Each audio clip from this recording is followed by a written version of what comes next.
Okay. We got some content to react to, chat.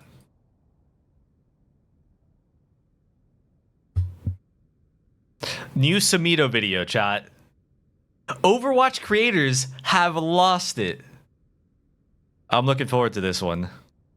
So I have not seen this video yet, but I've heard things. The first frame just zoomed into Samito. With a question. You can win if you lose a DPS, you can win if you lose a support, but why are fights where you lose a tank by far the hardest to win? Facts are... because tanks have been made super tanks in 5v5. So when there's a tank gap, it creates a massive steamroll, which is why we've seen more steamrolls in Overwatch 2 than Overwatch 1. And now with counter swapping being more important of a thing as well, that problem has gone down to low ranks where previously it wasn't nearly as big of an issue. Because if you were at DPS... Have there really been more steamrolls in Overwatch 2 than 1? I don't know if I agree with that. You could kill a tank in Overwatch 1, right? Any hero in Overwatch 1 could kill any other role, right? If they play properly outside of the Overwatch 2 heroes that were put in Overwatch 1, like Sigma, and then they buffed Orisa to be an Overwatch 2 tank as well with Bap and Brig. The fate of the universe is in our hands today, guys. Is this an ad? Today's video is brought to you by Marvel Strike Marvel Strike Force.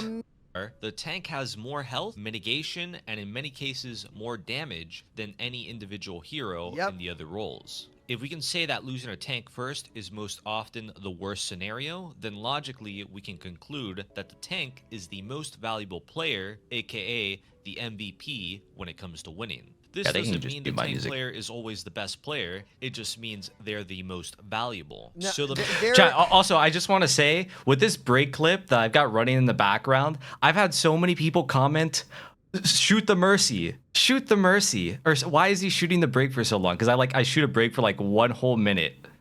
Bro, who do you shoot as Winston if not the Brig? Brig is like the only target. I think I play this pretty fucking optimally. Because if you go for the DPS, then the DPS get healed by both supports. If you go for the Mercy, then the Mercy not only gets Inspire, but she also gets Brig packed. But if you go for the Brig, she only gets Mercy healing. That's it. Nothing else. But I had so many people that are like, I'm not listening to this guy because he was focusing on Brig the whole time that I was getting pocket or some shit like that. It's like, what the fuck? Doesn't mean the tank player is always the best player. It just means they're the most valuable. No, so they're the hardest to turn if you lose, right? Yeah. Because the tanks can't actually make big plays because there's no meaningful tank exchange anymore because the stats are so big, right? If you make a mistake, you're the biggest problem. If you make the right plays, you get the least direct impact and reward. It makes for a... I don't know if I agree with that either. That if you make the right plays, you get the least impact and reward. It's kind of circumstantial. It like depends on what you're doing. Like, for instance, if you're playing Winston into Reaper and Bastion, making the right play as Winston into that comp is very minimal. So in that instance, I agree that you get like the least amount of reward. But besides that, I don't think that's true. I think there's a lot of times that you can make a play that would be very impactful and be game-changing. But a lot of the play is just not dying instantly, not feeding, not trolling, which is why I say that like losing the tank first is what I try to say at the start of the video is that if you lose your tank first, it's the worst compared to if you lose your DPS or your support first.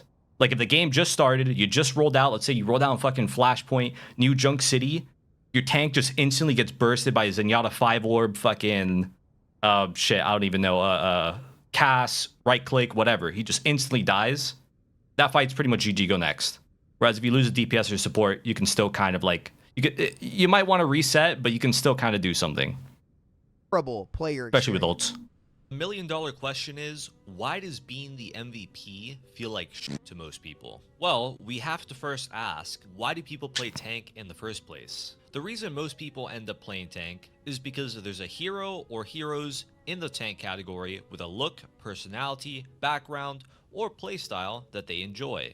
This is true for any other role. However, this role isn't like any other role. There's only one tank, and like we established earlier, they are the MVP. And because of this, players will do whatever it takes to deny the tank of value. One of the easiest ways to do that is to counter swap. which this gives the MVP two options. Counter swap back, which means they're no longer playing the hero they enjoy playing, or It's so weird. option 2. It's so weird hearing myself back because I just think to myself, I want to agree, but it's literally me agreeing with myself. So I just have to sit here, just fucking Try to outplay the counter, and that right I'm there over here gonna agree with is myself. The problem with tank in Overwatch 2.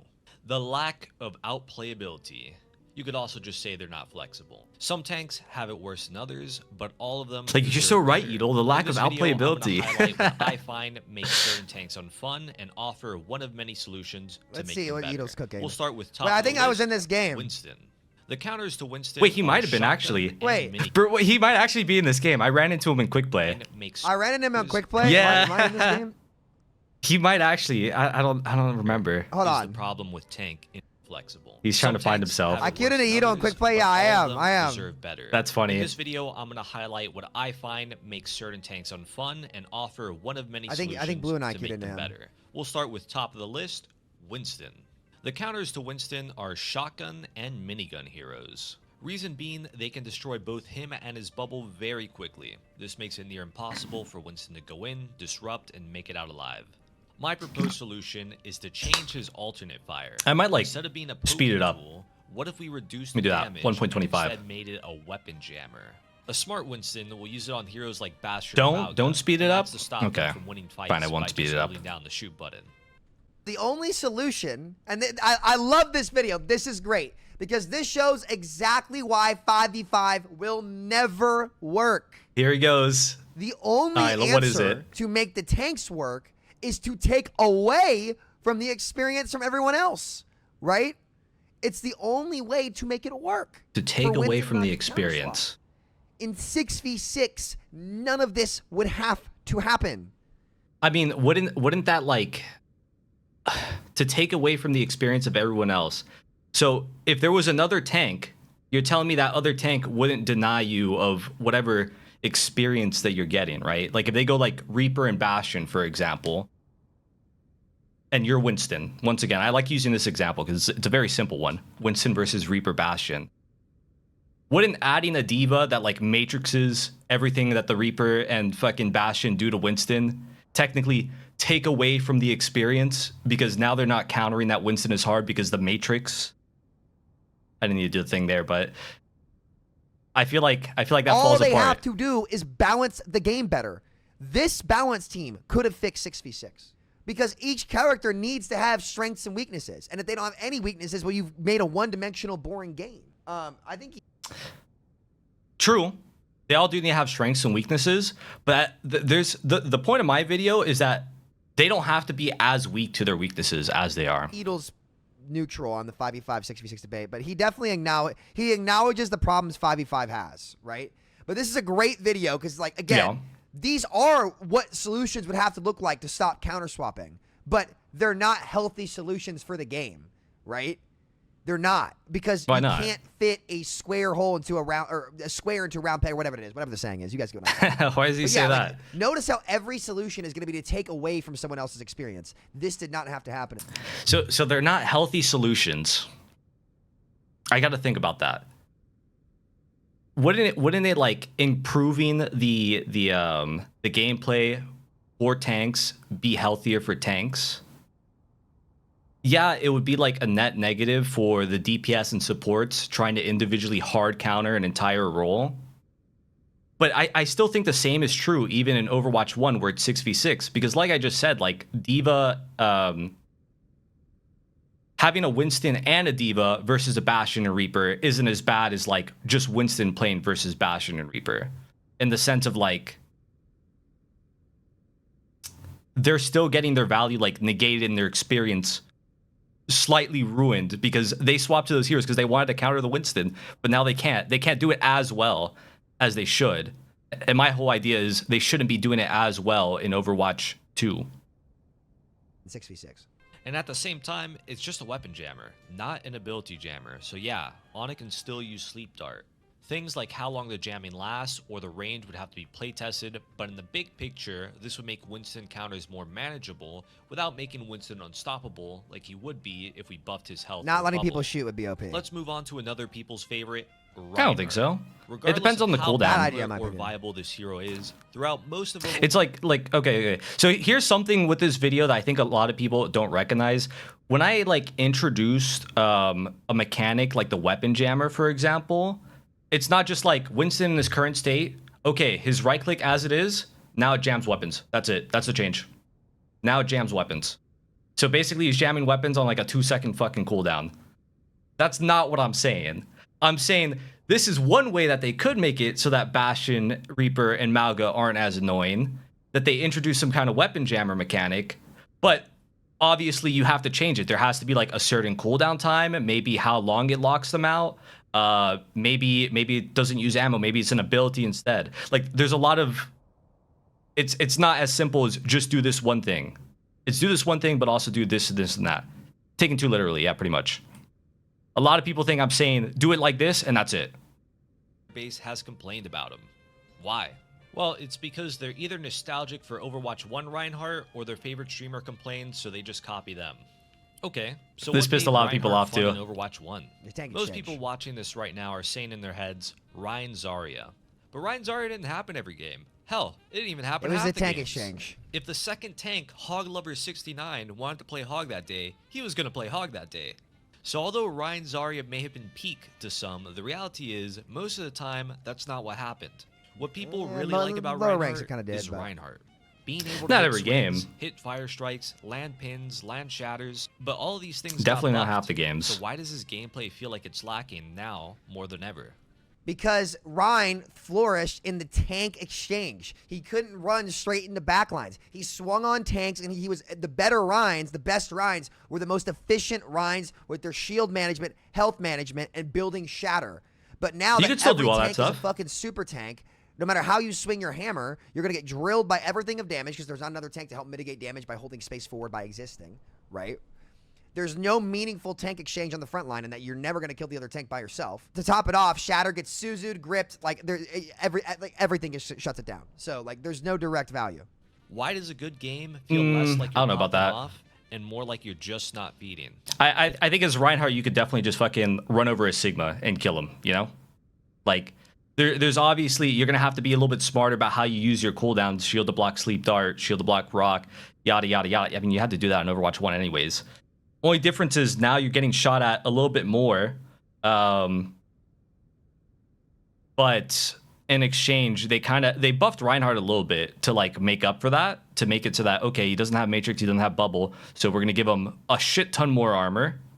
I don't know if his shield health is the same or if it's more or not, but more maneuverability on his charge, yada, yada. You get the point. They basically, they buffed Reinhardt, but to kind of try and accommodate for not having a second tank.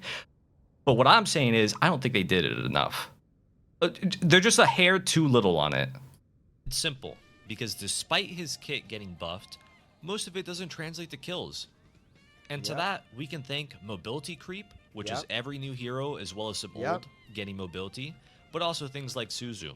The Yep. fix for Reinhardt is to just give him consistency. Reinhardt's pin should deal 300 damage. That's enough to one-shot Reaper and Mei. There's no reason why... I wanted to say one-shot all squishy heroes, but Bastion's fucking weird. Bastion has like 350 HP. Bastion's really weird. So I think with Bastion, you charge him and then you have to fire strike him. But like on the current patch, you can't one-shot a Mei or Reaper, which Mei and Reaper, they kind of counter Reinhardt. They kind of counter him. I wouldn't say they're like the hardest counters on Earth, but like obviously if you're Reinhardt and you get walled off from your team, that fucks you. If there's a Reaper shooting you in the asshole, you're literally getting fucked. So the fact that you have an option to just like charge them and insta kill them definitely helps a lot in not getting fucked as much in that matchup. Especially when you consider it's not that bad because Mei has Ice Block and she has Wall to not get charged. And then Reaper also has Wraith. So these guys already have get out of jail cards, but then they also tank the pin. So yeah. Any Crazy. non-tank hero that walks into a loud, grunting German man doing an extremely telegraphed movement should Yeah. live if immortality isn't involved. The next thing that needs a consistency check is Fire Strike. In Season 9, most 2-shots in the game got nerfed. This in part was intended to reduce the amount of random kills. Overall, it was a good change for the game, but also a big nerf to Reinhardt because double fire strike was his only ranged threat. I think an exception can be made when we're talking about an incredibly slow and obvious projectile like Fire Strike. Yeah. Hashtag bring back double Fire Strike. Hashtag Lastly, bring back Shatter. double fire strike. With what I mentioned earlier about mobility creep and cleanse, it just about evens out for the fact that there's less shields in Overwatch 2. But even isn't what we want. Tank in Overwatch 2 is supposed to be better. It literally so is. By that logic, Shatter needs to be better. All that said and done, That was I like think one of the buffing reasons in knockdown making it one duration tank. on non-tanks One will tank, go a but long better. way in making Reinhardt feel like Reinhardt again. All right, let's switch it up a bit and talk about a newer. See, it won't matter though because his gameplay loop won't change.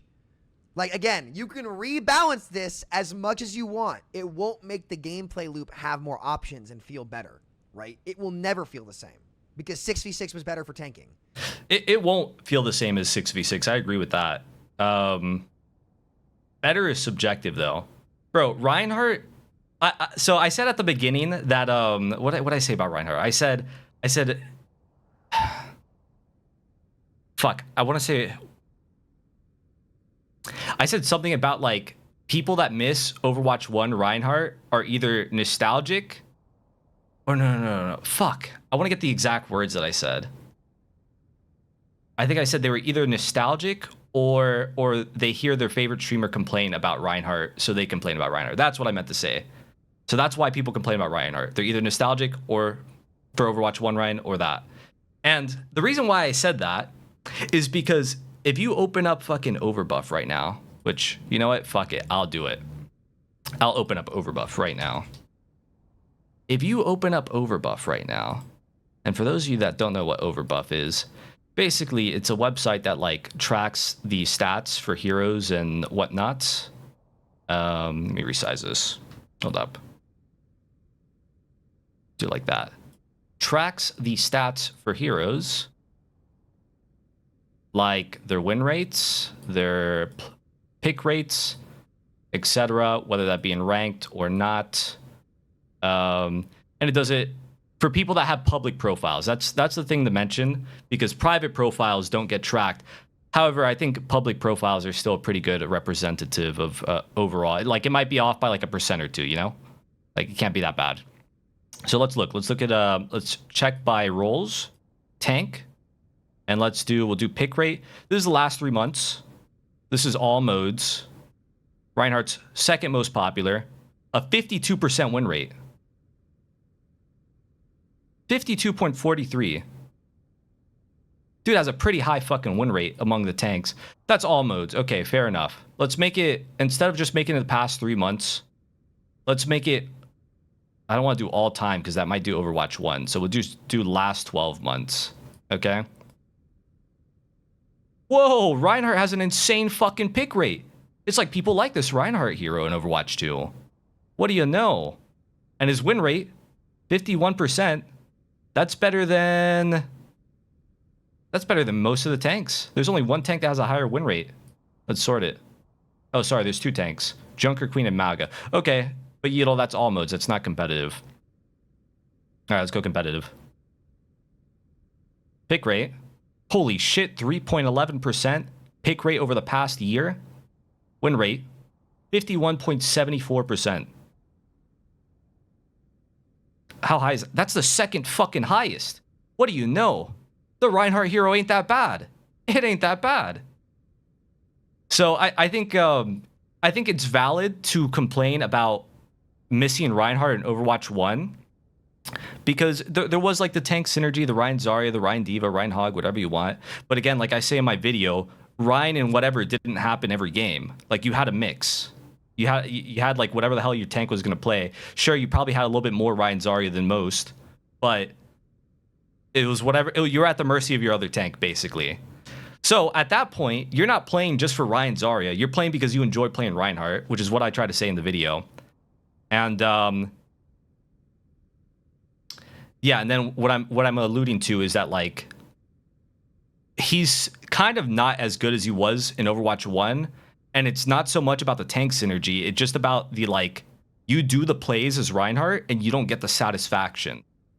Like for example, what we say in the video, you hit double fire strike, You don't get the kill anymore because Season 9 health changes. You hit the Shatter. It's a lot harder to get the kill because Suzu and mobility, people just dodge the Shatter in the first place. And what else? Oh yeah, and then pin is, you know, if you're the only tank and you're hitting a pin, it needs to translate to something because pin is like an all-in play almost. So overall, I'm saying that they need to make Reinhardt better. But he's really fucking popular and he's doing good win rate wise. Maybe not this season though, because like I said, double fire strike. Let's check this month.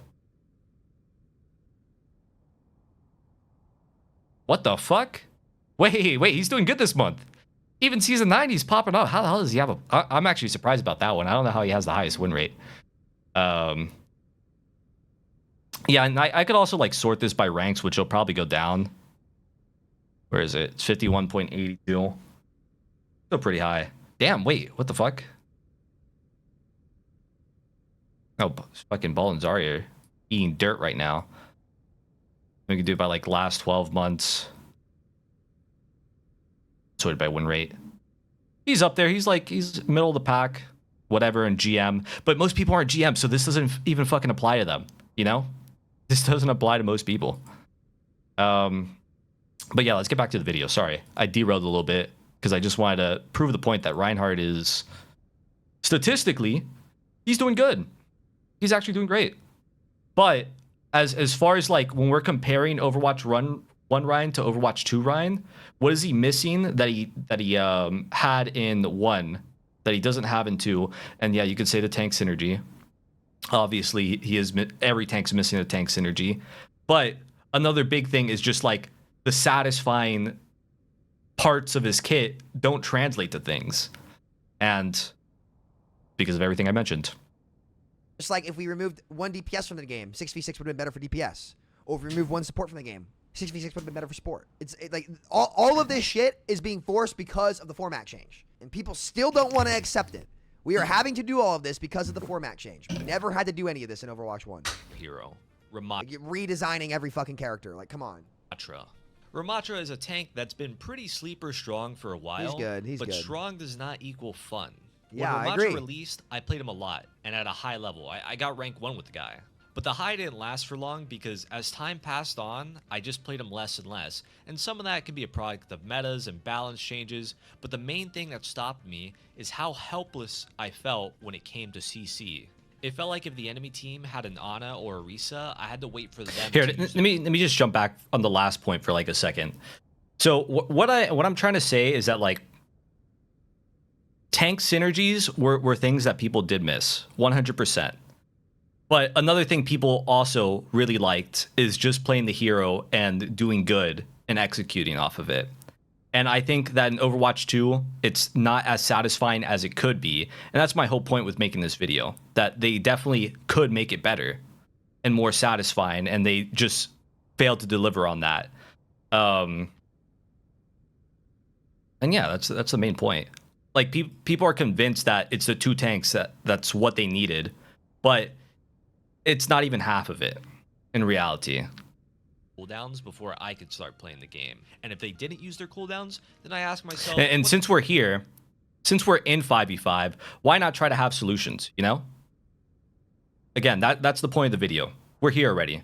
Might as well make the best of it rather than sulk over 6v6, which probably ain't gonna happen for like fucking 2 more years when they eventually would, if sales end up dropping, maybe in like 2 years, they'll be like, all right, fuck it, let's throw 6v6 onto an arcade card, and then everybody will come back as a little marketing play.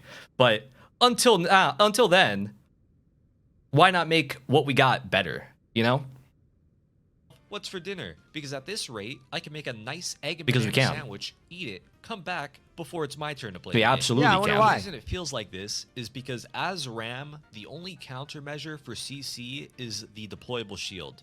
And that ability is gone longer than it lasts. But that's fine. That's not the ability that needs changes. Hear me out. I've got this totally original and never before suggested idea. So Ramattra has this Nemesis form ability, right? He can punch and he can block. What if his block blocked CC? Wait, before you say anything, I know what you're thinking. as he is right I now, feel like Sam was about to say something. Kind of broken. Yeah, I would be And broken. you're absolutely correct. So let's start to add some trade-offs. What if he couldn't move while blocking? If you're chasing an Ana down and you predict a sleep, you get to continue chasing. But on the other hand, if you mispredict, you either get slept or end up out of range. This would also apply to boops, since they can be just as bad, if not. More override abilities that deny the value from the other roles just by the game doing it, right? Like, again, we're trying to force I wouldn't say that. all of this shit in the I'll game let him finish. to I'll make let him Tank finish. feel better. And at the end of the day, it won't change the gameplay loop. The problem is the gameplay loop. That's It's crazy. not the The contradiction's insane. He said it won't change the gameplay loop. If you could block an Ana from sleeping you as Ram, you're telling me that won't change the gameplay loop? Ah, dude. the design. Sam, it's come the on. gameplay loop. So like, Come it's on. crazy that we have to even begin. And I'm not trying to flame yeatle here. That at all. directly changes the fact that gameplay we loop. Are so psychotic that we have to entertain these ideas instead of letting these heroes be fine in 6v6 is fucking crazy, dude. What's gameplay loop? What's crazy about it? It's like the loop of I don't things get it. that happens in a fight in the game, right? So tanks, because there's only one tank, is to just sit there and do the same thing over and over. Sam's saying that it's crazy to try and make what we got better. And instead, we should complain about it and go back to the old version. Because that's worked so well over the past fucking year and a half. Entertain these ideas instead of letting these heroes be fine in 6v6 is fucking crazy, dude. What's gameplay loop? It's like the loop of things that happens in a think I fight scrolled back in the too much, game, but- right?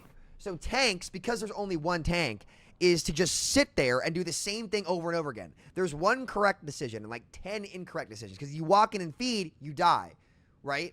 So what has ended up happening with 5v5, you saw this with the Ram blocking mirror, the Maugas shooting themselves mirrors, the Jungle Queens mirrors, is the tanks just gonna have to sit there and exist in the right spot and wait for something else to happen or some big play. It's like a game of chicken.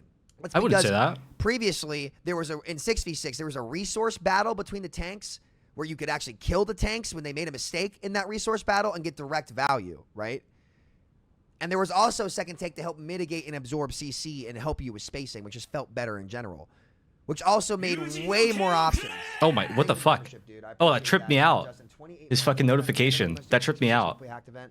Yeah, they need to. They Wait, should. so am I understanding correctly? I think he's saying that, like, in the current tank mirror matchups, you end up just waiting for your team to do something. That's the TLDR of what I'm getting here. I don't want to, like, miss.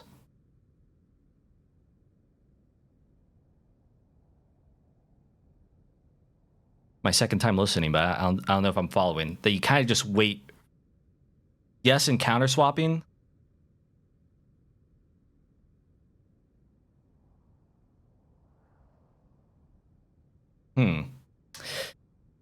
Yeah, I don't I'm not sure if I agree with that one either. Cuz like there definitely is like a how do you call it? It's like Ryan v Ryan, right? Like there's a way that you do your fire strikes, you do your swing trades, you know when the shield, when the backup. Like it's not so much of it's not as simple as you guys just stand there and hit each other, which I don't think he's trying to say that either. But there definitely is nuance to like the mirror matchups. Some of them can be a lot more boring than others, though. 100%. Like Mauga v Mauga is fucking sleeper. But there are some things that you can do that can like guarantee you'll win the trade, right? Like you'll be shooting each other, right, doing your thing. Then you see the Ana like nades you.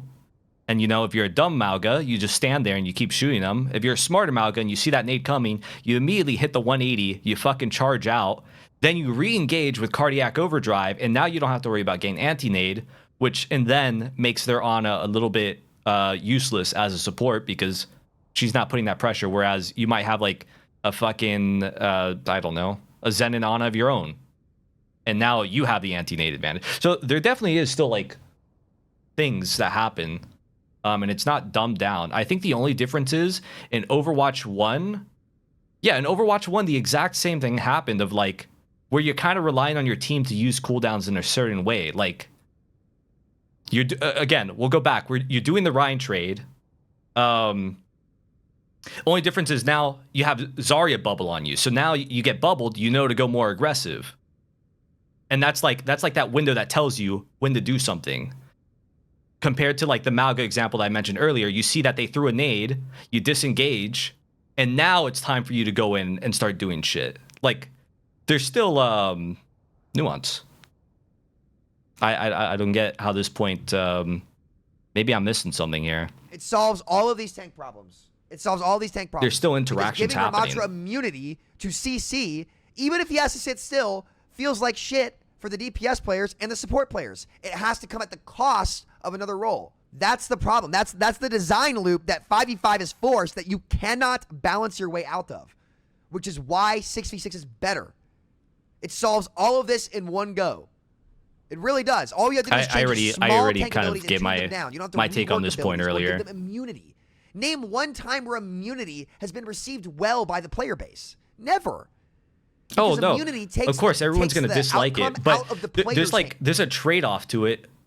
There's a trade-off to it, which is what I keep mentioning. Like, when you block as Ram, it's not like you can block forever.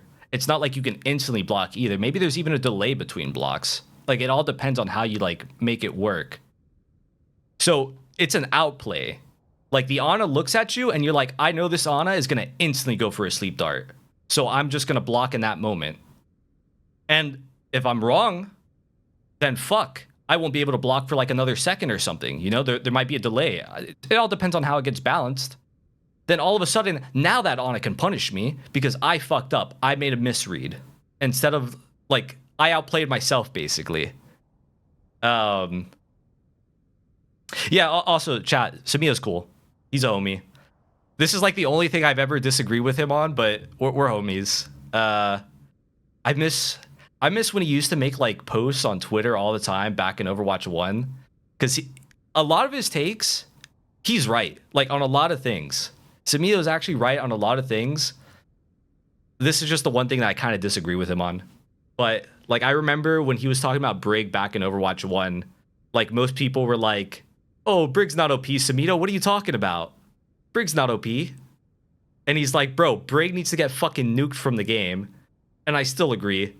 Well, maybe not in Overwatch 2. It might not be as big of an issue anymore, but that's just one example. Like, he was one of the only people saying that Brig was just a problem. And what do you know? Brig was fucking permanent meta throughout Overwatch 1 until basically 2 came, and then it's like she's not as good anymore. But yeah, that's just one example of fucking miss the Samito rants on Twitter. But yeah, this is one point I disagree with him on. 5v5 versus 6v6. Anyways, let's continue. And you're answering to the strength of the game, not the actual player's decision making. It's okay to disagree. That's why the saying "agree to disagree" exists, you know. But I'm just kind of giving my perspective on these things. Why I think 6v6 had peak gameplay, but I think people remember it being peak more frequently than it actually was. Like, it wasn't always that good. There was a lot of problems. And 5v5 definitely introduced problems as well. However, I think we're here, and there's ways to fix it. But Samito's main take is that there's no way to fix it. And that's where we disagree. He thinks there's no way to make the tank experience better. I completely disagree. I believe there is. And it's on the simple basis of one of the things that happen a lot more frequently in Overwatch 2 is that you get countered a lot as a tank, which wasn't as problematic in Overwatch 1. And for those reasons, it makes the role not as fun. I know, I'm a tank player, and I just don't like playing like a hero like Ball, for example, because like I don't like getting countered and knowing that I'm throwing the game because I'm not playing a hero that's more optimal here, you know? Obviously in Overwatch 1 there was some of that, but the counters are a little bit stronger in Overwatch 2 just because it's only one tank. You take out that one tank and you have a massive advantage, whereas in 1 it wasn't like that. But yeah. Sorry, I lost my train of thought. Yeah, what I'm saying is that counters are too strong in Overwatch 2, and I think in making them not as powerful or as much of a, hey, I played one hero to counter you, now you have to swap. They make it less of that. I think the tank experience could be better in 5v5. And that is what I'm trying to say here. That it's not unfixable, but Samito's kind of like doubling down that it is unfixable. That way everybody gets on the train of 6v6 and we just go back to 6v6, which I don't think that's the play. What made Overwatch so great was it was in the hands of the players, the decisions they made, not adhering to the power of the game and its abilities. Immunity is checkers. What made Overwatch great was chess. Not worse than stuns, but in the end, it makes the game more of a game for both players and less of a mindless cooldown dump on the tank. As an No, it's not, because now the cooldown is useless. I'm still thinking about the analogy made. Immunity is checkers. Wait. Immunity is checkers. What do you say? Immunity is checkers. Immunity is checkers. What made Overwatch great was chess. What made Overwatch great was stuns. chess. Immunity is checkers. What made Overwatch great is chess. Immunity is checkers. There's always been tanks with immunity, though. That's the thing. There's always been tanks with immunity. Zarya Bubble is literally immunity. That was in Overwatch 1. She can give it to herself. She can give it to allies. If you think about it, Reinhardt's shield is a form of immunity. You block abilities. You block CC. You block getting damaged. Shields are in a form some kind of immunity to a lot of abilities. Now, block, what I was suggesting, which is what he's making this example out of, would make it so you can't get CC'd. You can still take damage. And there's a catch to the block. There's a major catch to the block. So, yeah. But in the end, it makes the game more of a game for both I also don't agree that to say that Overwatch 1 didn't have immunity, because it did. It's not, because now the cooldown is useless. It doesn't make the game better for both players, because on a sleep dart now does nothing. I don't care if the Ram has to block for it. There shouldn't be a way where he can just completely negate the ability if he's misused his shield and he's going into brawl. That's the risk to reward with Ramattra. You need to understand that you are at risk when brawling, but you can go get enormous value. And when you shield, you are there to play safe and poke and stay away from the sleep dart. That's the whole player agency and skill decision on Ram. But it'd be like, it's the same reason why I said Doomfist power block should not get CC immunity. If you are blocking in front of an Ana as Doomfist, you have trolled. You've probably misplayed if she has sleep dart. You should die for it. You've made a mistake. So just removing that from Doomfist just makes Doom overpowered. And well, the thing with Doomfist, there's a big difference between Doomfist and Ram here. Doom has like more abilities to like fuck off from the Ana sleep darting him. He can punch out, he can slam out, he can ult out, and if he has empowered punch already, he can fucking punch out again. Whereas Ram, what I'm saying is, the only thing he can do is throw a shield up or kill her. That's the only thing you have against Sleep Dart as Ramattra. You throw your shield up or you kill her. And the shield is a long-ass cooldown, so once you use it, it's gone for like 12 seconds. But yeah. So I don't think it's like a good example. Even in this video, in the video that I make, I put that Doomfist is one of the heroes that needs the least amount of like changes because he has that outplay. He has that outplay to CC to CC and shit. But yeah, Ramattra lacks it fucking a lot, which is what makes him not as fun because it doesn't feel like you have that much control or that many options versus these things. It's basically shield it or that's it. You're not playing the game, which is what I say. And he's basically saying that it's crazy to give Ram anything more, which in his current state, it is. But that's why I say like trade-offs, man. Trade-offs. Congratulations, we can't play Ana. Like, this is why I'm saying there's no answer to this in 5v5. There's none. There's no good answer. Intended side effect, he won't be able to tiptoe while blocking in his ultimate. So adding an extra second But yeatle is right. Like, if you want tanks to be able to be aggressive and feel fun and rewarding, that's what you have to do. And that's exactly why 5v5 sucks and will always suck. Duration should make up for it. Okay, so with that out of the way, the last change Ram needs is an increase. I want to hear what he says about this. I feel like this isn't a controversial take, so it should be fun to hear what he says. This ability shouldn't reach all the way up to the skybox. That's OP as fuck. That's what? Reinhardt for the He says that's OP? No fucking way. Come on, Samito. Worst tank when it comes to dealing You're telling me with there's another thing I gotta disagree with you on? There's no way you just said He that. should be Dive weak to on flyers. Vortex would be He's a a brawl great way tank. to introduce counterplay No, while bad. also opening up some cool plays. Oh, that's Altogether, crazy. Again, like, that's Ram's weakness, is that he struggles against the flyers. Bro, you're telling me if Ram could throw a vortex, all of a sudden he's OP to flyers. All of a sudden, flyers are countered. Is that what you're telling me right now, bro? Just because he has just a little bit he could do against fucking Far Mercy. Just a little bit. No way, Sabina. He's just going on a fucking roll of disagreeing with me. That's what it is. Right? That's what makes him unique. He is an We echo can't player, just that's make him true. immune to everything that's unique, like everything that's like good into him. And it's not even immune. It's just giving you a little bit more. That's another thing. Like he's making it out to be like black and white, but it's not. You just got a little bit more now. Like all of a sudden you're not countering Far Mercy with fucking Ram. You're just like, you know, you got a little bit more against them. You could do something. It's not like fucking Far Mercy's terrorizing your whole team, destroying them. You don't play D.Va, okay? And you don't play what else counters fucking Far Mercy? I can't remember off the top of my head. We'll just say that. You don't fucking play D.Va. Okay? Now what? You just lose the game. You got no control. And you know what? This comes back to Overwatch 1 and why Overwatch 1 isn't as perfect as people remember it. Because if they had a Far Mercy in Overwatch 1 and you didn't have a D.Va player, the tanks can't do shit. Once again, you got a fucking Ryan player and you got like a Winston player or some shit. You can't do anything about them. So, again, this isn't a solution that would have been fixed in Overwatch 1 magically. You kind of had to get a little bit lucky that you had a D.Va player or whatever. But anyways, I'm kind of derailing.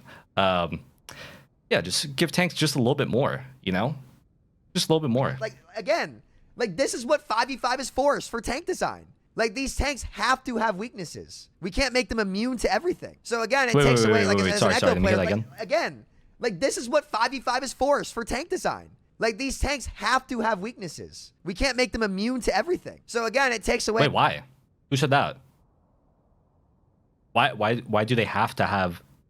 I mean, everything has to have weaknesses, but like, why is he saying this as like this is a 5v5 things that tanks need to have weaknesses? That is for tank design. Like these tanks have to have weaknesses. We can't make them immune to everything. So again, it takes away, like as an echo player, that's stupid because I think the range is it's still threatening. The slow is really good, but like again, like there's no real answer here because now he's just so good he can take a flyer out of the sky. 1000 with the prime through the prime, man. That's dumb. Now he has no weaknesses. That feels like shit to play against for everybody else. There's no, he's making it too black and white. It's not. These changes end up being a net buff to Ramattra. It's not hard counters. Hero, so some dials elsewhere might need to be turned You down. just get a little bit more. For example, his nemesis form movement speed or pummel range. I have to emphasize again that with all these changes, the goal isn't to make one hero the best.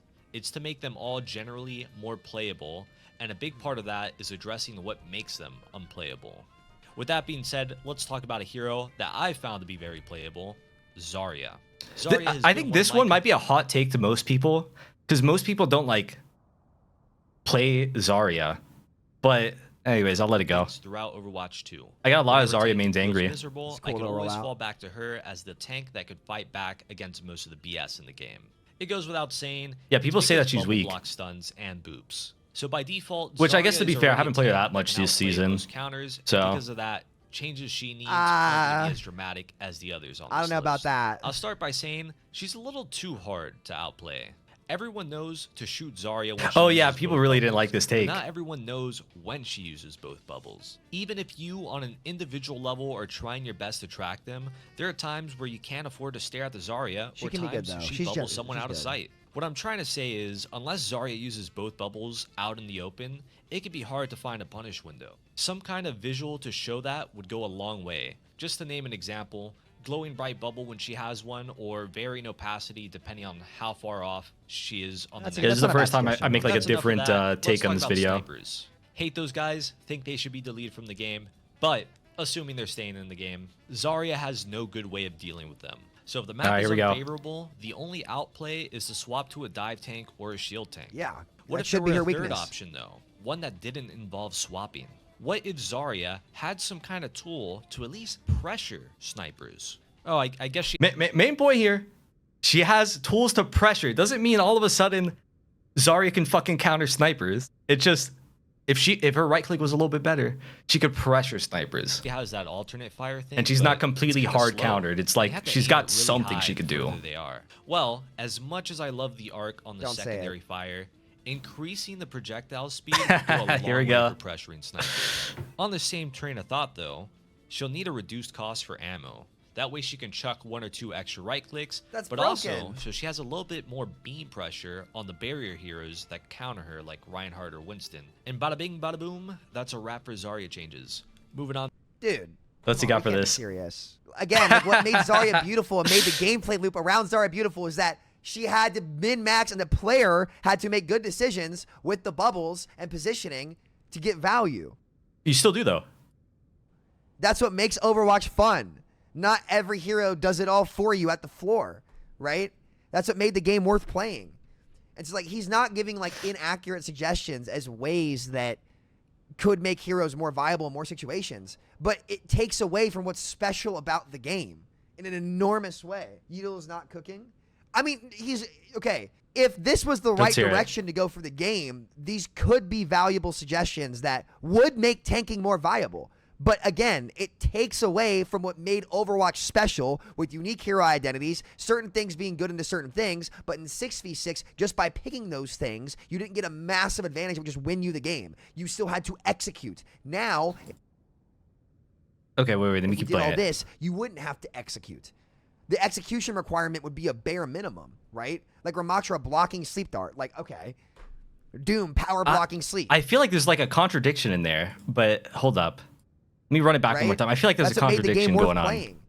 It's like he's not giving like inaccurate suggestions as me ways hear it again. that could make heroes more viable in more situations, but it takes away from what's special about the game in an enormous way. Yeatle is not What's cooking. special about the game? I mean, okay. okay. What's being taken if away? this was the right direction to go for the game, these could be valuable suggestions that would make tanking more viable. But again, it takes away from what made Overwatch All right, special what's it taking with away? unique hero identities, certain things being good into certain things, but in 6v6, just by picking those things, you didn't get a massive advantage that would just win you the game. Okay. This takes away from having an advantage. Wait, You still had to execute. Now, if we did all this, you wouldn't have to execute. You wouldn't The have to execution execute. requirement would be a bare minimum, right? Like Ramattra blocking sleep dart. Like, okay. Doom power blocking sleep. Zarya right clicking snipers. Like, it's just silly. It's just it's a silly problem that it's unreal that we're sitting here trying to rework every fucking hero in the game instead of quoting Blizzard and saying where they literally said they did not know how to solve the problems of 5v5 when they went They to did say 5v5 that, though. and saying maybe we should go back to 6v6 because it solves Wait, the issue I don't know if they immediately. said the 6v6 Why part, was none but of this an issue for 6 years? I remember of at Overwatch? one point the devs did make like a little post saying that that they're okay with counters being in the game or whatever, which is fine. But yeah, as I'm saying, the counters don't need to be as strong. Watch previously. 6 years of Overwatch, this was not the tank problem. And nobody's going to sit here and have the balls to say this is all 5v5 and it's a worse format. It's crazy. On to the next tank, we have Junker Queen. She actually doesn't need much, but I she does agree. need something. For starters, we need to remove the range cap on Gracie. This ability was clearly inspired by tomahawks and throwing knives from Call of Duty, so just let people trick shot. Imagine all the Yeah. cool clips and plays Overwatch That's would be fine. farming with cross-map Gracie. Hey, there we go. We got an Not only agree. that, but this Real, also gives real. Queen some kind of pressure on snipers or heroes on the just out of range high grounds. That's which, fine, like she can many have that. tanks, she is hard countered by Oh, them. let's hear what he says about Continuing this that one. Thought, give her ultimate verticality. Most of the time, Junker Queen will still use the ultimate grounding. There we It's go. just the best way to get the most players. But if she has the option to hit high ground, Let me hear why this is crazy. Why is this a crazy take? Come on, Samito. Elaborate. with it every couple fights, then it will help. Why is lot this a in crazy making take? her a more I don't get it. flexible Tank. Okay, so we talked about 2 tanks that struggle with high grounds. How about one that? Oh, he doesn't say Let's anything, talk does about- he? Look, like Oh. we get what he's doing. He's trying to make tanks do it all. But if tanks are designed to be do it all, it's just a worse game.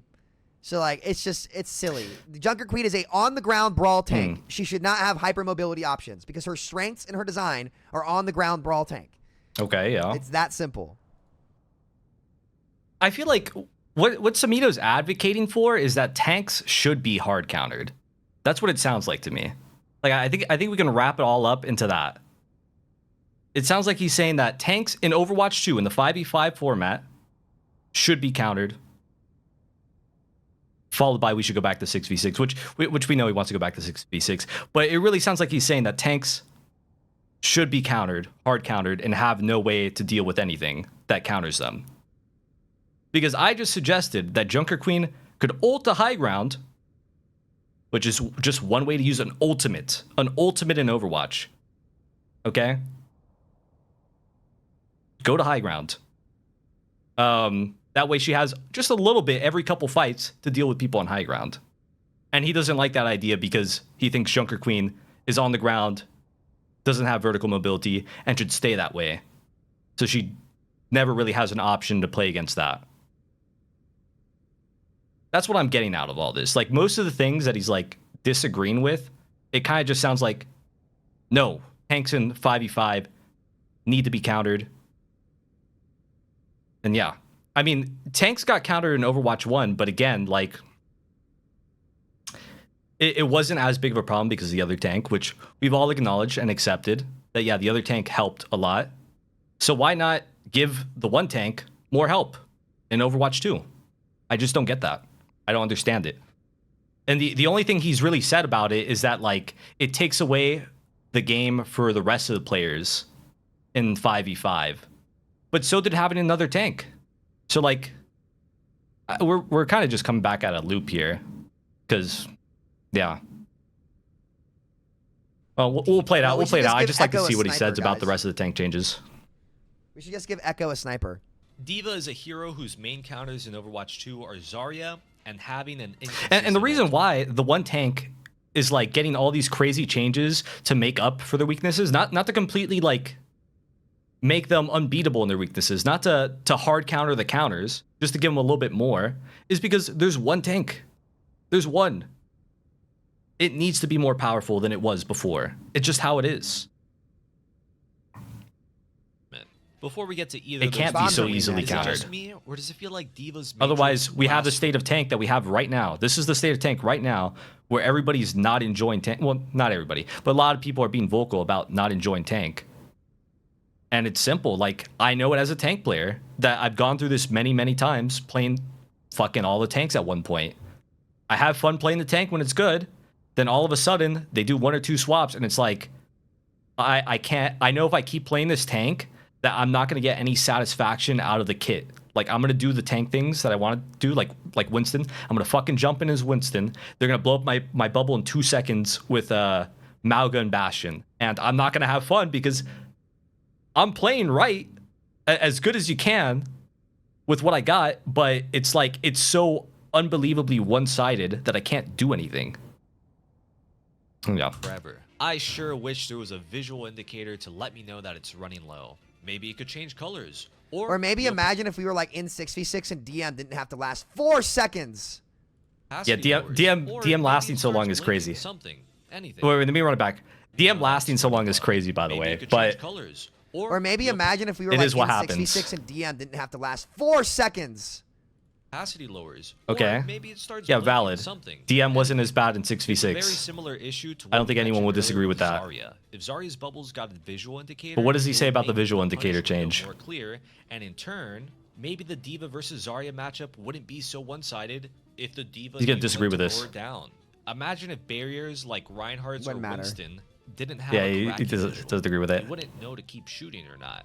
I'm just saying that information goes a long way. Anyways, let's focus on our ultimate, self-destruct. That could be good quality of life. This is an ultimate that's at the mercy of the map geometry. That's what I'm saying, dude. By immortalities, mobility creep, and less players in the game. Yada, yada, yada, the stuff I've been saying this whole time. Overall, it's a lot harder to secure kills with bomb. Not only that, but throwing the fact that tank becomes a liability, and you have an ultimate that just got worse. Also, another thing. When I mentioned, like, the change to Zarya's bubble cooldown, I then mentioned, like, buffing her right clicks a little bit to deal with the counters, and I feel like that's like a trade-off, you know, a little bit of a yin and a yang, because yeah, Zarya's bubbles becoming more obvious when she has like 1 or 2 is going to make her weaker because more people are going to be like, okay, I can punish Zarya now. a lot more frequently. I can shoot her because she's not gonna have her second bubble to just get charge off me. But then in turn, like she also has like a better neutral elsewhere. Transition. My proposed buff is to make Pilot D.Va respawn in place if she dies while ulting. No, it doesn't call the mech and do the squish damage. It just respawns her in place with a visual similar to Echo's copy. This gives D.Va a chance to make plays with her ultimate rather than to play scared. The extra pressure from Pilot D.Va can translate to kills, whether it be from Bunny Blaster or scaring enemies into peeking the self-destruct. What? Now we'll talk about a hero that needs a bigger rework, Roadhog. What? A self-res. We're at the point where we're suggesting D.Va to get a self-res over 6v6, boys. This is insanity. This is insanity. Yep, he just got reworked, and in my opinion, Roadhog. He needs Everybody disagree with Roadhog, and Roadhog's really fucking hard to like change. And I'll admit that like when I did make these changes for Roadhog, I kind of didn't think about like I don't know how hard it'll be to get kills with Roadhog if it takes like 2 to 3 shots, like 3 shots to kill. So I'll admit a little bit of a L in that one. Also, /Raid TV. Thank you for the raid, man. Hope you had a good stream. We are reacting to Samito, reacting to a video of mine. Shit, before I lost my train of thought. Oh, yeah. So the thing with Roadhog, the reason why I suggested such a drastic change is because the way he works in Overwatch 2, he is doomed. Roadhog is the way his kit, the identity of how he plays, the hook, fucking 1 to 2 shot combo, whatever you want to call it. It's strong and it's on its own, and that makes the rest of him weak. And the rest of him being weak is what makes him bad as a tank, because he then becomes very easily countered. Almost as in what one tank is the problem. For Roadhog, it absolutely is. I'm not going to deny that, which is why I'm suggesting a full-on another rework for Roadhog. Yeah, for the case of Roadhog, there's not somebody else to make up for his lack of flexibility, is what I'm trying to say. Like in Overwatch 1, it worked out better because he could roam around the map. He could just fucking walk around the coast, go on a flank and shit while his other tank held down the front line. But Roadhog can't do that. He can't do that in Overwatch 2 as viably. Like it's a lot harder to do that now. But after thinking about it and after some suggestions, I think the fix to Roadhog is to just make him a DPS. Literally just make him a DPS. And at first I ruled that out because like he's too big. But then I remembered Bastion exists, and Bastion's a DPS. So yeah, they can literally just make him a DPS, and he would play exactly like he did in Overwatch 1. They don't even have to change his size. They can make his size maybe like 10% smaller if they wanted to. But yeah, he could 110% work as a DPS, and I'm guaranteed that would make like 90% of Roadhog players happy, because then he can hook one shot.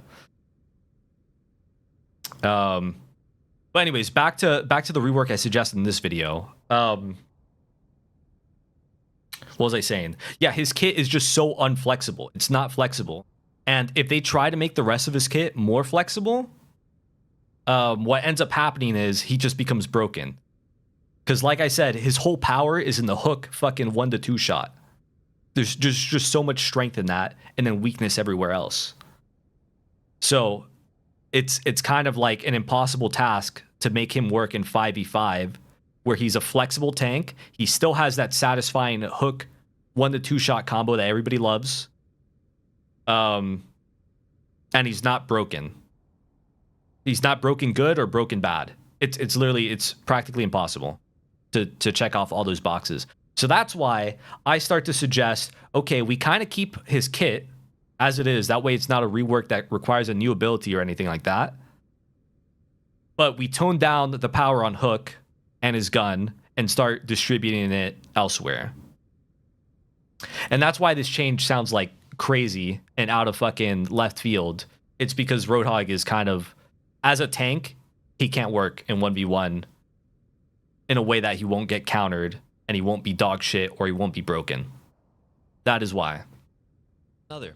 The good news is, the rework won't require any new abilities, just a change in direction. Roadhog's whole gameplay loop revolves around all-inning on the hook to shotgun combo. Because of this, he's very easy to counter. Just use abilities that deny the hook or punish him after he uses it. So for the sake of him not being a one-dimensional tank, here's the changes Roadhog needs, but Roadhog players probably aren't ready to hear. We'll start with the nerfs. Roadhog players were not ready to hear this. Body shots to kill. Gone are the days of hook shoot being anywhere close to one tapping or even two tapping.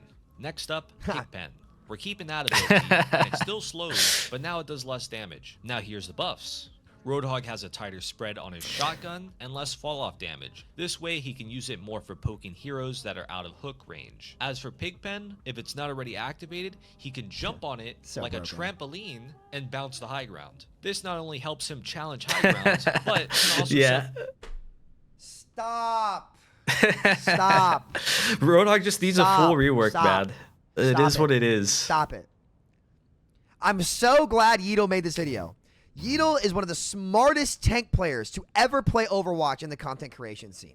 Oh, too This kind. dude has mastered many, many, many tanks.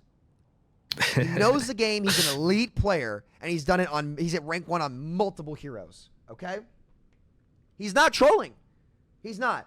These are the best solutions the best tank players in the world can come up with, and they are absolutely effing ridiculous. He's not tripping, guys. He's not tripping. This is the kind of shit you'd have to do to solve counter swapping. This is my point. Literally, it's not yeatle. Roadhog's the breaking point. He understands. Roadhog's definitely the one that's like. The only way to attempt to solve this problem in 5v5 is to do this shit, and it would suck for the rest of the game. He's not trolling, and he's not wrong. My point is not that he's wrong. My point is that this is the outcome of 5v5 to make tanking fun. That is the point. Now, bro, I remember 6v6 as a shoot shield fest. Yeah, a balance issue, right? Not a format issue. The reason double shield happened was because they put Overwatch 2 tanks like Sigma, ironically the same type of design that 5v5 is going to force more of, into Overwatch 1 and never nerfed them properly and abandoned the game. That's why Overwatch 1 was a shoot shield fest. Ironically, the shields weren't what made it good. It was the sustainabilities behind the shields that made it broken. Like I've said for 5 years, like I was proven right on, and like the VOD is there, right? It was the fact that you had a bunker 6v6, 100% heroes in bunker balance that had better brawl abilities than the brawl character. That's like the only they left us with fucking double shield for 20 years. They left us with goats for 20 years, etc., etc. Like it 110% could have been like not as bad.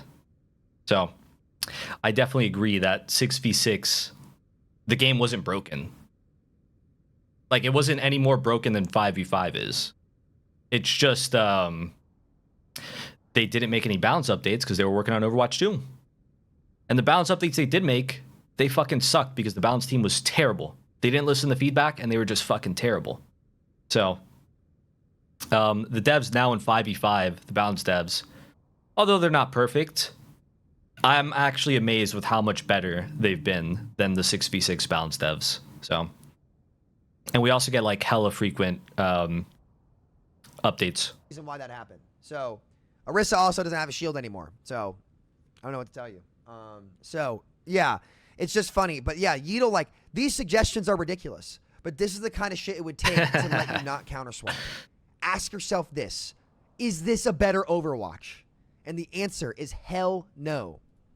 Up for some stylish trampoline hook combos. Debatable. Which reminds me, his hook is also getting buffed. It now slows enemies, but does not stack with Pigpen slow. The reason for slow on hook is since Hog has a little less frontline pressure off raw damage, he'll be using the slow on hook to peel himself and allies a lot more. Like, this is Lastly, absurd, Hog and it has makes it worse for increased everybody knockback else. Again, and it no I think there's aspects of Overwatch 2 that are better than Overwatch 1.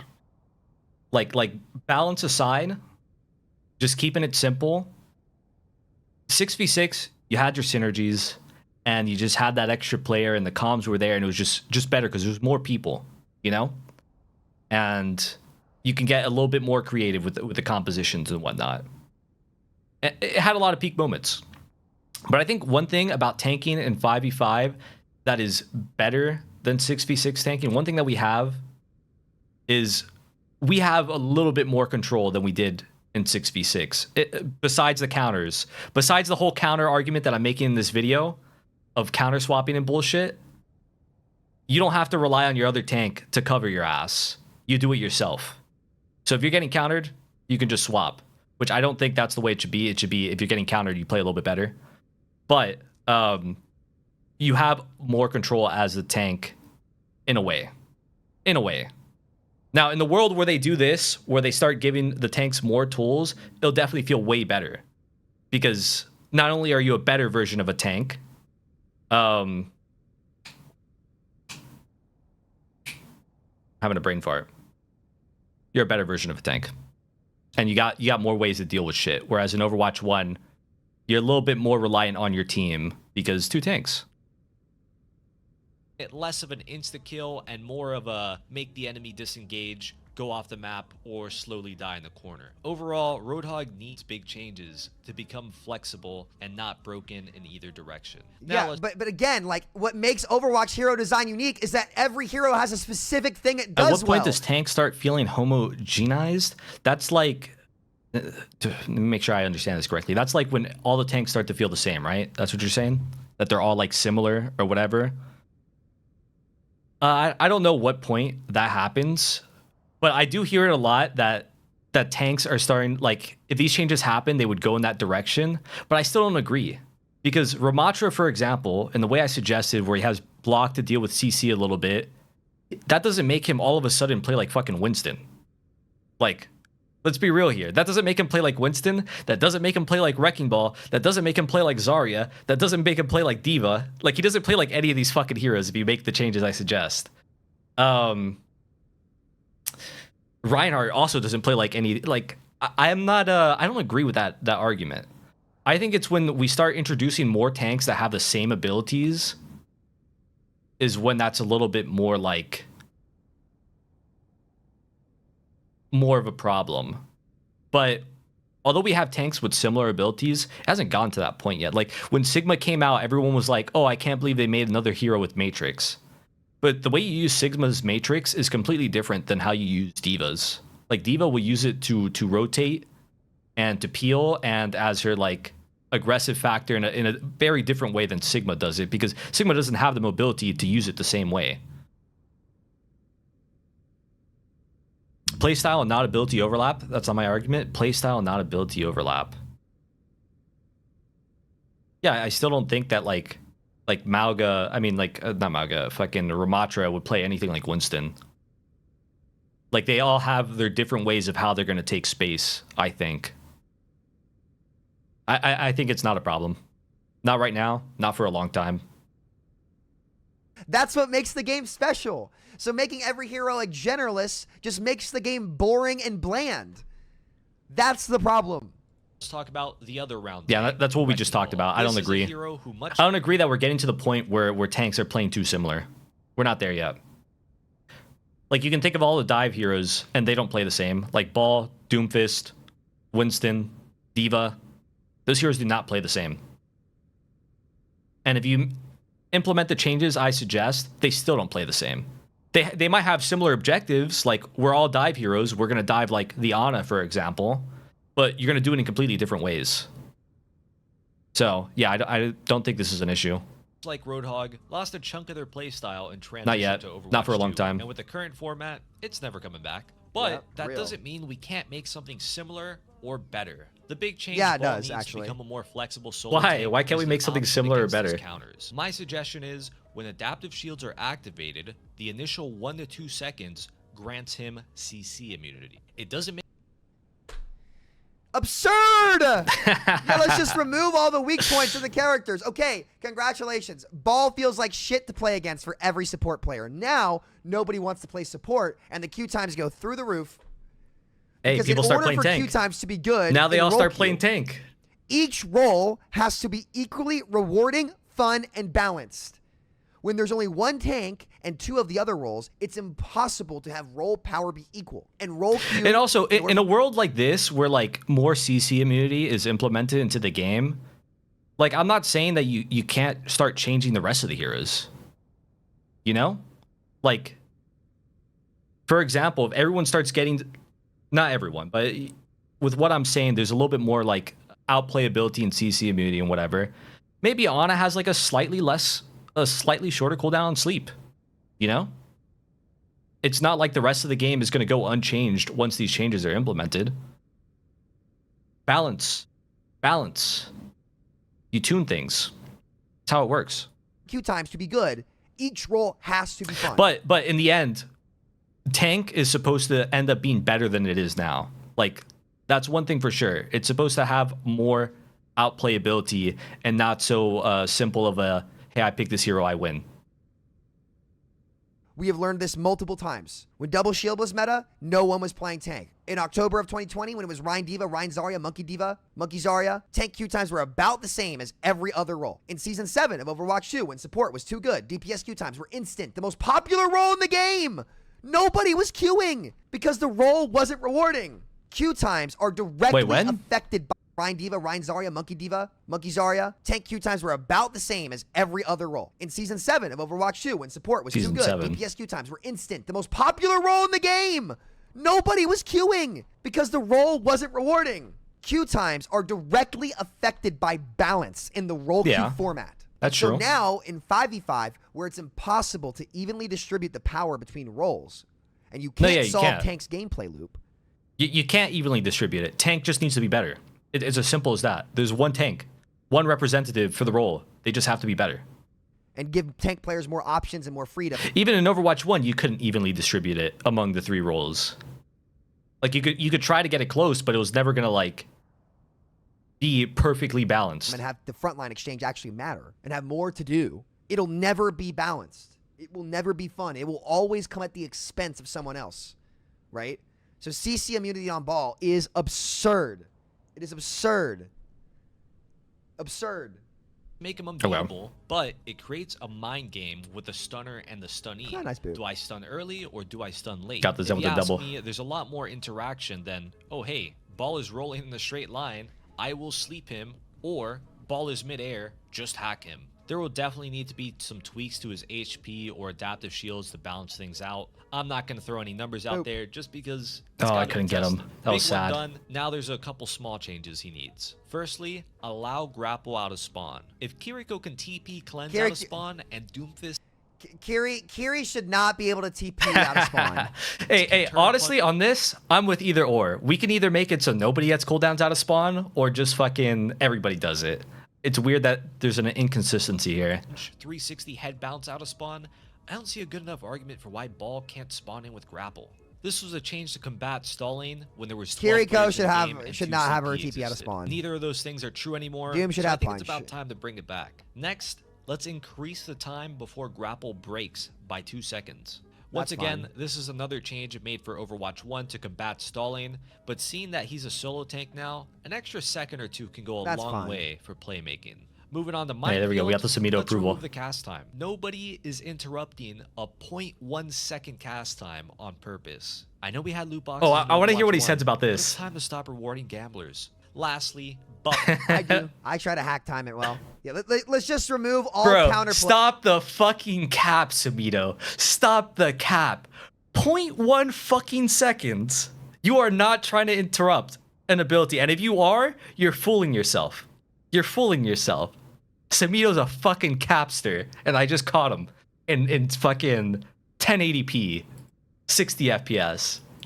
Play from tanks. You cannot say you're trying to fucking...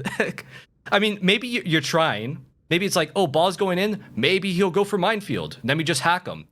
But you're probably going to fucking hack him anyways, let's be honest.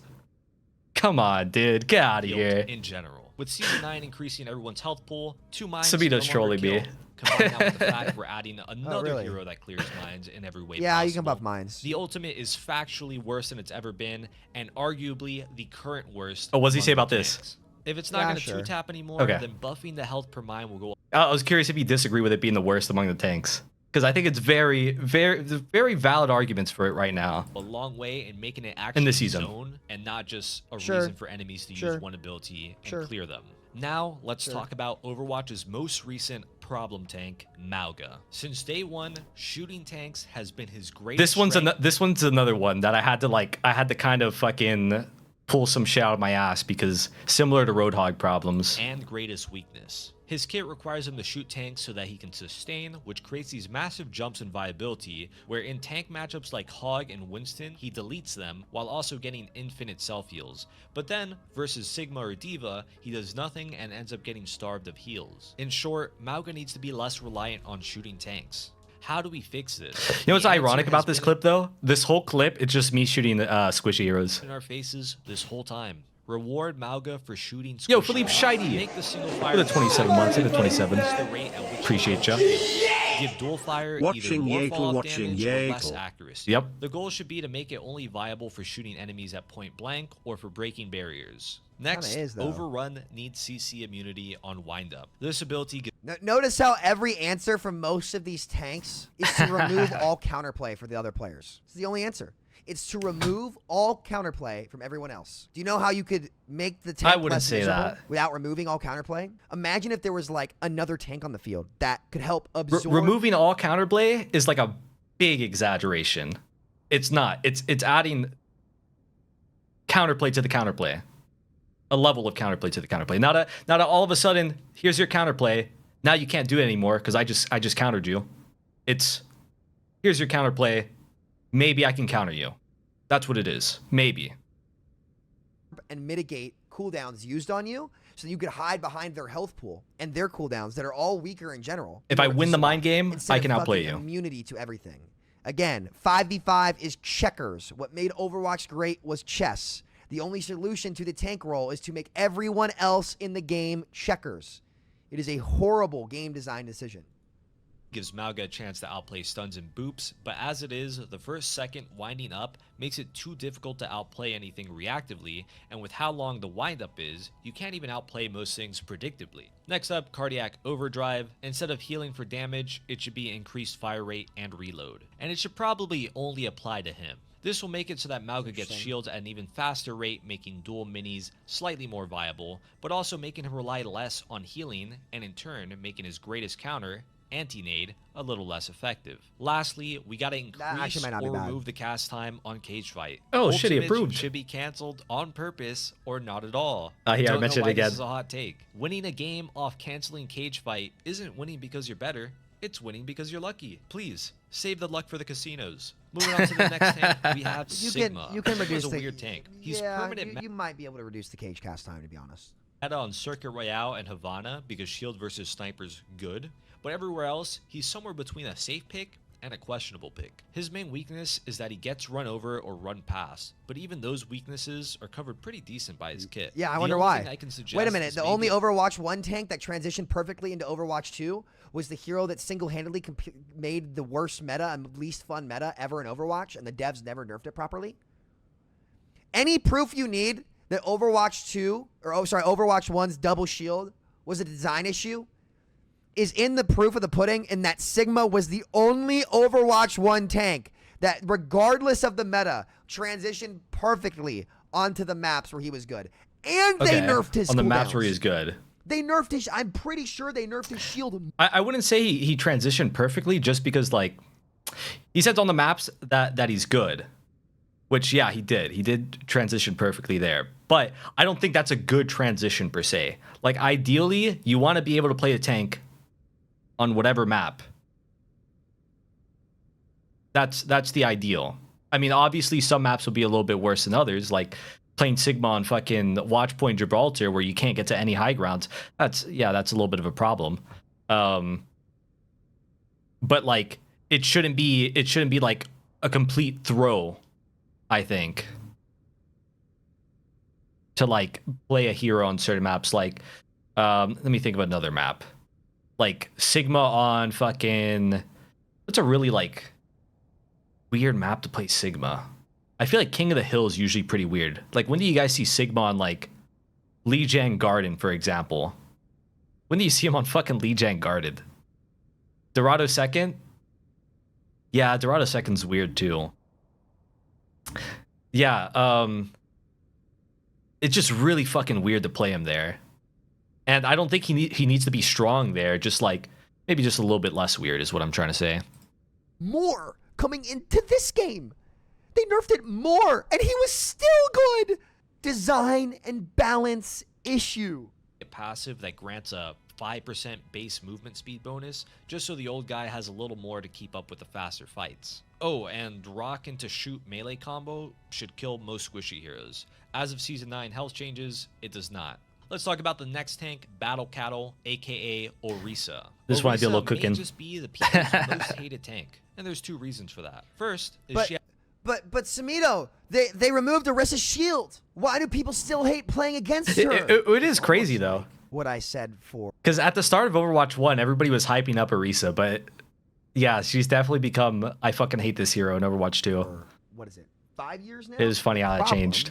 Was never the shield. It was Fortify. Which, what happened to Fortify in this game? Oh, wait a minute. Fortify got buffed in this game. True. Huh. That's kind of effing weird. She has 2 forms of CC, the spinner and the javelin. Second is that she's hard to punish, thanks to her armor, Fortify, and... You know, one thing I'll say about Orisa is, like, Fortify is annoying, right? But the reason why Orisa is the way she is because if you think about it, she's kind of like the tank that they tried to make as, like... They tried to make her as a tank that doesn't necessarily die. But she also isn't supposed to be very effective elsewhere. Like, she's supposed to be a tank that survives in a way. Like if you just look at the abilities, Fortify, fucking the little spinner, like, she has a lot of damage mitigation to just, like, not be a, hey, we're gonna focus the tank. She's made so she's not supposed to be focused, basically.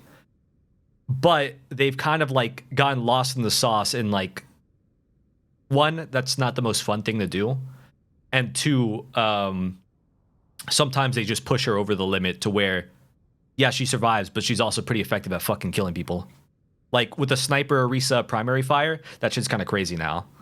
So I do have some sympathy for, like, Orisa, because I get what they're trying to do, and I don't think it's impossible to make it work. But, yeah, they just don't have it right now. spinner. So if the problem is both of these things together and not just one, why not introduce something similar to a shared cooldown like an overheat mechanic? If Orisa uses 2 cooldowns in quick succession, then she's locked out of the third one for 2 seconds. This does a couple things. If Orisa pushes someone with spinner and spear, it's an all-in play that can be punished since she can't fortify but for you 2 shouldn't seconds. lock heroes if out of she abilities. chooses not to immediately combo abilities, then the victim has a CC-free moment to fight back. So obviously this is a net nerf for Orisa. We got to give her a little something to compensate. There it And is. to that I say, let Orisa fly. The people have been asking for this, and the people... Sabia's losing it on this one. At what point are we just going to say 6v6 was better? Bro, let her fly. You have the rank 1 tank player. The best, most flexible tank streamer in the game. Yeatle is by far the best. It's not close. When it comes to streamers, Yeatle is the best tank player. Not even close. He's a rank 1 on multiple characters. He's got great game sense, great decision making, a great understanding of the game. This dude is asking for Orisa to fly. Fuck it, let her fly. We can't be serious. The people Aaron. want it. I will pull up the VOD of you guys saying you did not know how to solve the 5v5 problems, and you'll have to figure it out. Oh, they actually said it? That's crazy. This is fucking ridiculous. Well, good that they admitted it. Ridiculous. At what point is the echo chamber of what's left of the Overwatch creator scene going to take a step back and say, you know, maybe if the best tank player in our community sits here and says the main option is to let Orisa fucking fly and Roadhog jump on his pig pen like a trampoline and Lord knows what else. It sounds fucking maybe crazy. Maybe this 5v5 thing was a mistake. Just like Blizzard openly acknowledged they didn't know how to solve it when they announced it. At what point? The queue times are the same because the fucking game is worse. I still, like, I do agree that, like, 5v5, it would have been nice if 5v5 didn't happen. Like, I agree, it would have been nice if we could have kept 6v6 and the game could have just gotten balanced and all that. I totally agree with that. And it would have been nice if they released... Like, there's reasons why they did 5v5, though. That's the thing. There's reasons. It's not like it happened for no reason. It happened for queue times. It happened because the tank role fucking sucked, which it still sucks, kind of. It happened for marketing. That's probably the biggest one of all of them. It happened just for the sensationalism of, we're changing the game, we're making it 2, and guess what? 5 tanks now. We're making it 5 tanks. For the sake of marketing sensationalism. Yo, Swagmaster. Within 19 months. Within 19 months, man. Yo. So there's reasons. I think there's like 2 more, but I can't remember it right now. Probably one has to do with balance as well, I'd imagine. Just a little bit. Oh, sorry, 5 tanks. Why did I say 5 tanks? 5v5. We're making it 1 tank. That's what I meant to say. Yeah, so overall, I agree that 6v6 was good. I don't agree it was perfect, but I agree it was good. And it could be better. It could have been better. But I'm on the boat of we're in 5v5. Let's fix it. Let's make it better. Because it's not like it's unfixable and unbetterable, you know? It absolutely can be. It's just... it's a lot of balance philosophy, which we have like balance developers that they're not perfect people, nor am I. I'm not a perfect person either. I'm not saying that I'm getting it all right, but shit, where was I getting with this? Lost my train of thought. Fuck it. Keep playing. If you cut a tank out, you save queue But we times, can't make things better, is what I was trying to get to. But if you make the role shit in the process, you lose a ton of the player pool that you would have had in 6v6 anyway. Fuck it. I can't believe this is, like, I'm glad this video is happening because I'm really hoping that people fucking get it now that there is no solution. You have the top-ranked players saying shit like, let Orisa fly. You can't say there's no solution. Imagine if this was said in Overwatch 1.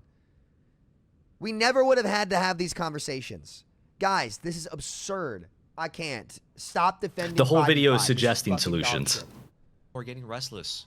Make it happen, Blizzard. Finally, let's talk about... Don't talk numbers without data. Okay, Just let Orisa fly. That's the solution. You're right. That there was a point Just in let her time fly. where queue times at high master / low GM were relatively even across all 3 roles. Do you want to know why? Wait, sorry, run that back. Fall 5. This is fucking dog shit. Let me hear it again. We're getting restless. Make it happen, Blizzard. Finally, let's talk about... Don't talk numbers without data. Okay, how about this data? Aaron Keller admitted that there was a point in time where queue times at high master / low GM were relatively even across all 3 roles. Do you want to know why? Because it was fall of 2020. I bet you anything. The October patch. He's going to say it. Literally anything. You want to tell me it's... That October patch was fucking goated, though. On the real, that October patch was good. But I think the thing about the October patch... I think it was placebo. I don't think like it was actually like the balance was perfect or anything like that. I think it was massive fucking placebo of why everybody just like for no doubt it definitely played better and it felt better. But the thing was, the next patch or 2, I think they ended up buffing like Brig or BAP, and all of a sudden everybody just came right back to double shield. But like those heroes, I think later on they ended up getting nerfed to be worse than the state that they were in double shield, but people still kept playing it anyways. So that October patch, I think a big thing of it was just placebo. But it was a good patch. I'll admit it. I was there, and everybody was saying it was good. Like, I'm not even making that up. Like, the content creators were saying it was good without anybody asking them to say it was good.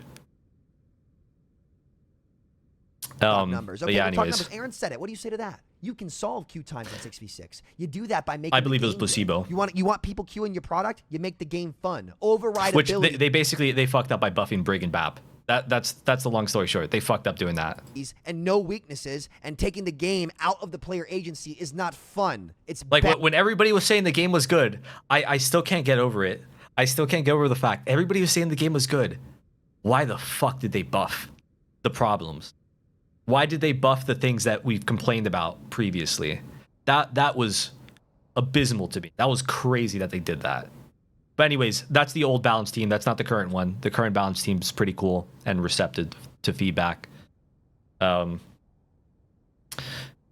yeah, that was crazy. How many tank players have to scream the game is shit for them until people realize maybe if you want people to queue a product and use a product, you make it fun and good, which Blizzard has Yes, you not make it tried fun. to sit down and do a single time. I want to talk numbers and data. This is by My far ass. the most boring part. Yeah, of I the think kit. they've definitely like given up, not entirely, but they've put tank on the back burner for a while, because they're kind of just cycling through the roles, aren't they? They did support. Support was like really good for a while. Like after people cried about support at the launch of Overwatch 2, they focused on making support good. And then now, as of recently with the DPS passive, DPS is looking a lot more poppin'. And now I think it's going to shift to tank. I think they're doing like a rotation thing. The coolest thing about it is you can pull people off the map, but that's like 1 in 100 Orisa ults. So here's how we So I make hope. it fun. Let the ultimate push. So initially it pulls like always, but then on release, it does I think this is a knockback fun to change. everyone inside. I'd be This surprised adds if a he lot of complains about versatility this. to the ultimate between setting up more environmental kills, but also creating Come on, Orisa's opportunities to ult's push boring as someone fuck. out of position. And finally, for our last tank. Oh, come on, no Doomfist. comment? Tank Doomfist will never manage to make all the Overwatch 1 Doom mains happy. He's a similar hero, but also a very different one. Accepting that fact, it's not too hard to say that Doomfist is in a good place right now. Yeah. Having 2 burst mobility options gives him a lot of room to dodge the cooldowns that are supposed to counter him. Add in the fact that block gives him frontline presence, while also potentially giving him a punish or third mobility option. The The AoE guy is punch is already so more broken. flexible than most dive tanks. Personally, Yeah. I'm not a fan of Empowered Punch getting charged off dumb players, especially since they're always on my team, but that's a topic for another video. One small change he could use is to allow what he him says to about this. contest while ulting. If Venture No, and Reaper can do it, no. why can't an ulting Why not Doomfist? though? Why On not that though? Same note, I want to hear why not. If Venture and Reaper could do it, why can't Doom in a fucking ultimate, an ultimate in Overwatch 2 as a tank? Why can't he do it? Let me hear it. make his ultimate visible when moving around the map. No. I know visual clutter is Why a concern, not? so I just gotta make know it like why. one thin red line or something. There's Just audio a cues tiny for that. visual would Yeah, but that's it. That's the only reason? Well, fuck, if he's talking about the audio cue, he's talking about the visual. But what's wrong with giving Doom like a little red laser instead of just audio? What if you're like deaf out of one ear? Then you're fucked, right? Why not just give him a little red laser? What's the argument for not doing that besides us having audio cues? help a lot. Just like that, we're about done covering every tank and my way of making them work in 5v5. Let me know Yeah, and yeah, exactly like you say. It could be hard to like listen when there's so much shit happening. If everyone's popping their ult. down in the comment section if you guys liked any. Let's So, see. Let's see. Final ridiculous. thoughts. But not wrong. Like, if you want to make tanks be more viable in every situation when they're a solo tank, that's the kind of shit you have to do. And I really want people to take away from this. It's not that yeatle's wrong about some of this stuff. It's that these are the kind of concepts and thought processes that have to happen to make these characters viable. And it is batshit insane. Anybody who tries to sit here and tell you now that 5v5 was easier to balance could not be more wrong. Could not be more wrong. I don't really know where I weigh in on the argument of whether or not it's easier to balance. Before I was like hardcore. It is easier to balance just because the simple reason of like -1 on both teams, less combinations. So in theory, it's easier to balance, and it still should be in theory that it's easier to balance. But there definitely is the argument that like this was designed for 6v6. Now it's in 5v5. The balance is out of whack. So you got to get to the point where the balance is not out of whack. And I don't think that's impossible. I think people are overstating that it's impossible to balance things to work in 5v5, with the exception of like the extreme case that I mentioned with Roadhog. Roadhog's just like kind of fucked. As far as like if you want to keep the feel of tanks exactly like they were in Overwatch 1, that is impossible. Like the tank synergy is gone. It's impossible to keep that aspect. But I think that aspect of the game is overstated. Like that's not even like the tank synergy doesn't make up 70% of the gameplay loop. It makes up like fucking 30%, if that. And people are just overstating how strong and how like important the tank synergies were for like making the game feel good. The reality is it's the hero that you're playing. is what makes that hero feel good. And this ridiculous video with some of the worst suggestions for gameplay I've ever heard for some of these characters, unironically, would have to be a path forward if we stay in 5v5. Which is why, like, a yeatle's a smart guy. Yeah, Like, Samito's reasonable, it's dude. gonna take this kind of shit to make this happen. Now look in the mirror. He disagrees, but he agrees, you know? Like, in the end, he says that if we're going to stay 5v5, we do need these fucking changes. Otherwise, tank's miserable. So in the end, I'll take that. I'll take that. But, yeah. That's basically my main thing. 5v5 That's Blizzard it. shill and ask yourself this. Is that going to be worth it? Tell me Wait. how Let me roll it back. What do you say about chills? this happen. Now look in the mirror every single 5v5 Blizzard shill and ask yourself this. Is that going to be worth it? Tell me how any of that is more difficult than what else. Yo, Aaron Robinson with the Prime. They have the Prime, man. Appreciate ya. 6v6. Because even if you do all that, the tank gameplay loop is still going to be one-dimensional and boring. You can't fix it via reworks. You can't fix it via balance. Chat, am I a 5v5 shill? I know he's not mentioning me directly when he says that, but am I a 5v5 shill? I'm a 6v6 enjoyer. I just think we're here. That's my whole thing. We're here. Why not make it work? Yes, I'm a 5v5 shill. Okay. Guess what, guys? Hog's been reworked already. Ball's about We got to get rework him again. Ryan and Winston got big changes. Ball rework is Okay? something. Zarya got changes to her bubbles. And yet here we are, stuck in the same boring gameplay loop with the same complaints, even though we've balanced each and every one of these tanks. We've spun the wheel of fortune. We've gone around the circle. All of these tanks. You're an have their Overwatch moments. enjoyer? True. Winston, Ram, Queen. Zarya had a meta. D.Va's been played. Sig's been played. Orisa's been played. Ball has been played now at the start of Season 9. Okay? Who else? Who else has been played a ton? Right? Not Ryan, LOL. Yeah, they've gotten their cycles. We've gone around the cycle already. And guess what? None of those characters were appealing or felt good. You cannot solve it in 5v5. It's debatable, man. It's debatable. Like it depends at one point in time you're asking whether or not the tanks felt good. Because I think tanking feels good, which is the whole premise of my video. It feels good until you get countered. Because then you're not playing the game that you wanted to play anymore. Now you have to swap and play something else. That's my whole thing. I think it also felt good in 6v6.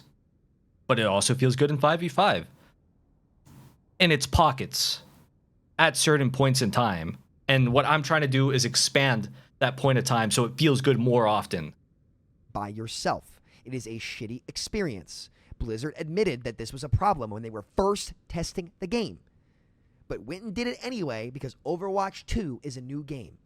And they did not check to see if it truly was better. And now that they've shed the snake, or if you will, the skin of Bobby Kotick, and they're their own team now, it's time to go back and revisit the same problems that they acknowledged themselves when they announced this and ask themselves, can we truly solve this? If this video does not tell you from the top-end tank streamer, the best tank streamer, if this video doesn't show you that, then you gotta quit coping.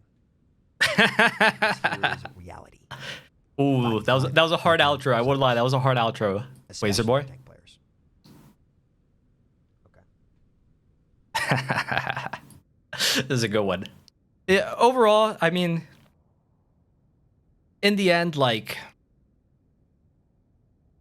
I think we both kind of agree with each other on certain things. On most things, actually. Like, I don't think this video was that much of a disagreement, although it did seem like it. Like, the big picture, he kind of agreed that in 5v5, if we're going to keep it this way, it kind of does have to get crazy like this. And I totally agree that 6v6, it would have been nice if we kept 6v6. You know, I don't disagree with that. I think 6v6, keeping that would have been good. I just disagree with trying to make a movement to go back to 6v6 right now. and not contributing towards trying to fix 5v5.